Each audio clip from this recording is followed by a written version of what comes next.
طب دكتور بصراحة جات لِك مرّة حالة قالت لِك يا دكتور أنا عايزة أعمل عملية تجميل وشُفتيها إنها مش محتاجة، قُلتِ لها لأ أنتِ مش محتاجة وروّحي وما ده تعمليش حاجة. كتير يعني وبيزعلوا قوي.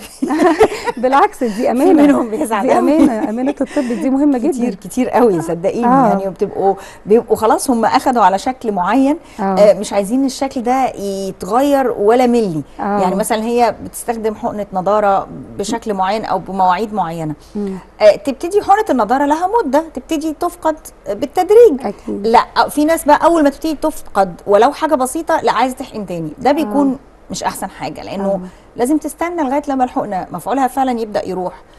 في لنا زون كده نبتدي ممكن ان احنا نحقن تاني عنده، بس مش قبل ده. والطبيب اللي بيحددها مش الشخص. الافضل طبعا يكون الدكتور، يعني لانه هو هيكون نظرته هتحافظ على جلدك اكتر، هتحافظ عليكي شابه وصغيره اكتر.